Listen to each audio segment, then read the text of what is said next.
Confirmation bias. What it is?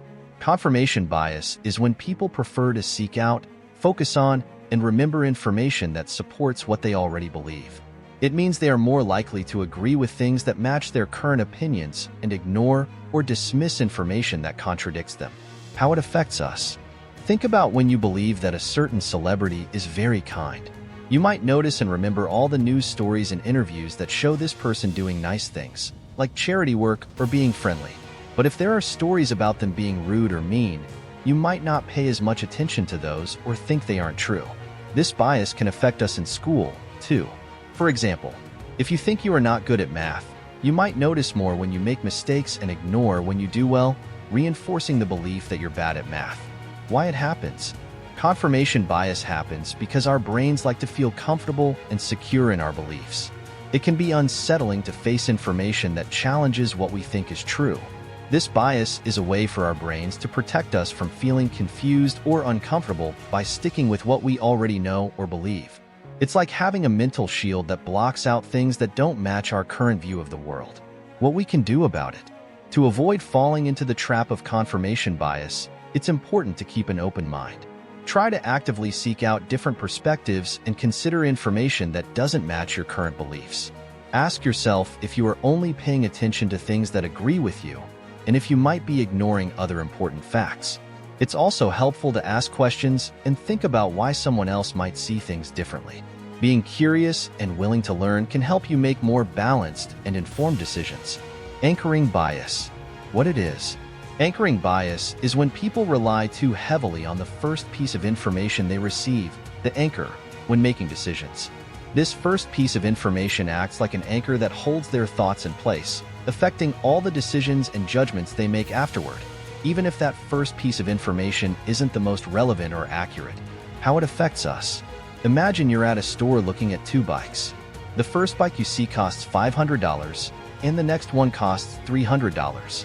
Because you saw the $500 bike first, you might think the $300 bike is a great deal, even if you haven't compared other bikes or thought about what features you really need.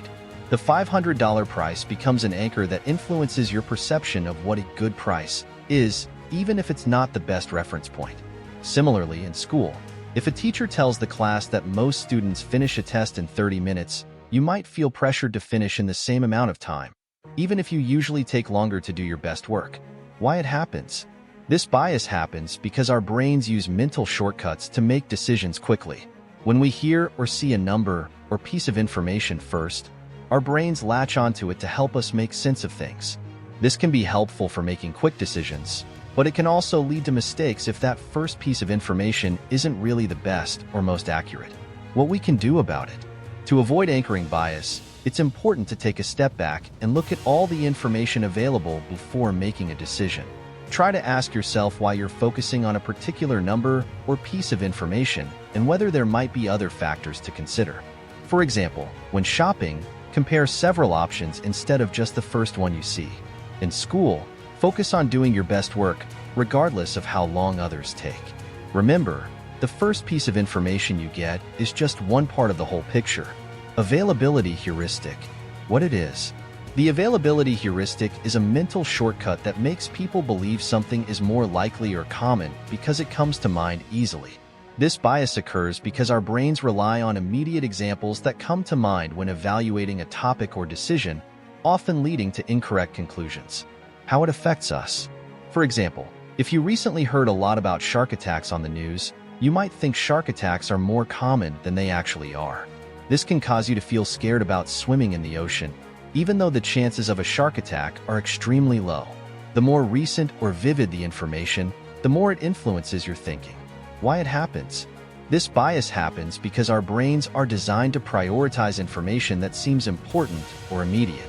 Things that we remember easily or that make a big impression on us, like dramatic news stories, feel more relevant or true, even if they're not representative of the whole picture. What we can do about it?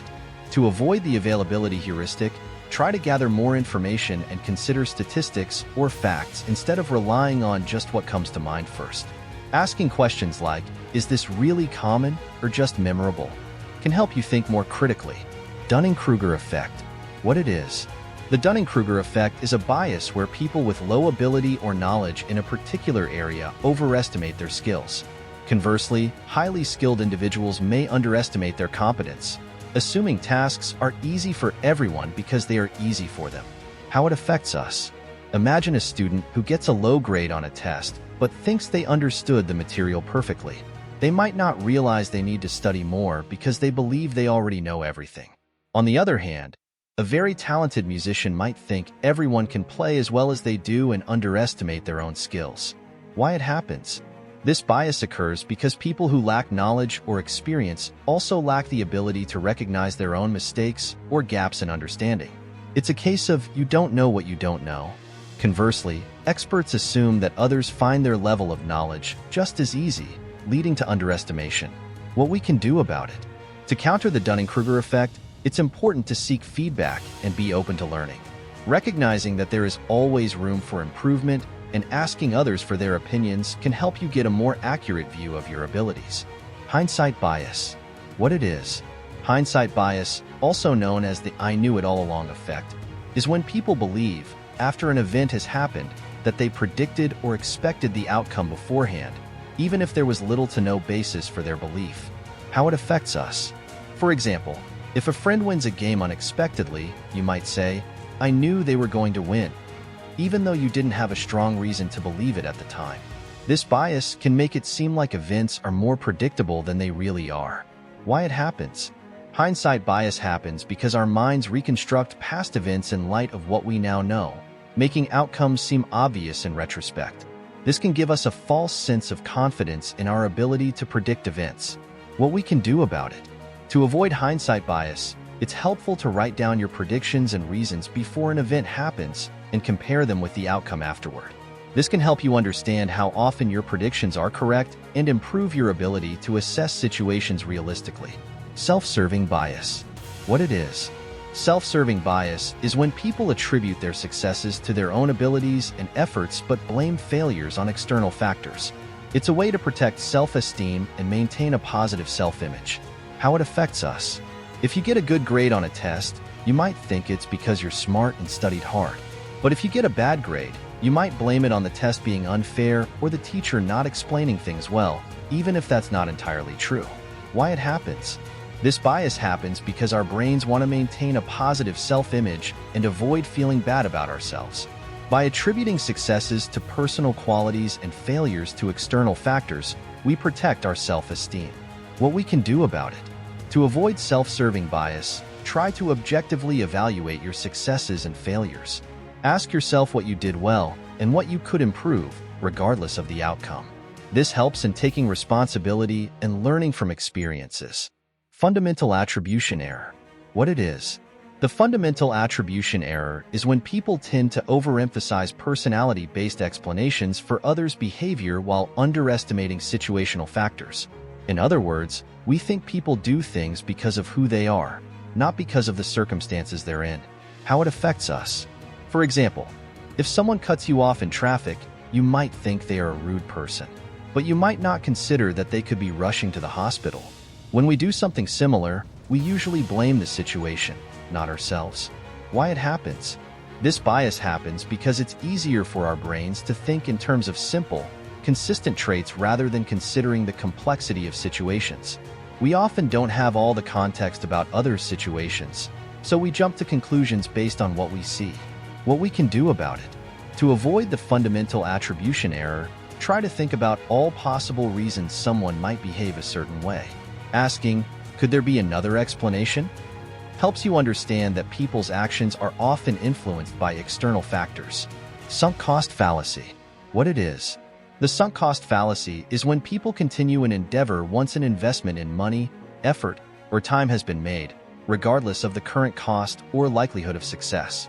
It's like not wanting to quit because you've already spent so much. How it affects us. Imagine you're halfway through a movie you're not enjoying, but you decide to keep watching because you've already paid for the ticket and invested time in it. Even though leaving would save you time and discomfort, the fact that you've already invested keeps you there. Why it happens? This bias happens because people feel regret over wasted resources. We want to justify our initial decision and avoid feeling like we've wasted something, even if continuing might lead to more loss. What we can do about it. To avoid the sunk cost fallacy, focus on what makes the most sense going forward, not what you've already invested.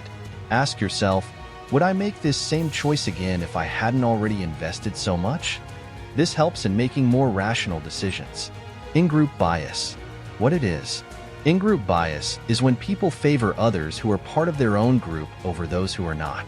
This bias makes people more likely to trust, like, and support people who are similar to them or part of the same team.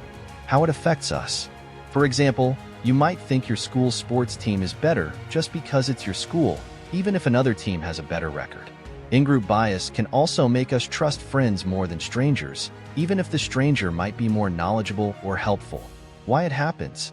This bias happens because people feel safer and more comfortable with those who are similar to them. Our brains are wired to prefer familiarity and to protect our groups, which can help us survive but also lead to unfair judgments. What we can do about it. To avoid in-group bias, it's important to recognize that being part of a different group doesn't make someone less valuable or trustworthy. Try to judge people based on their actions and merits, not just their group affiliation.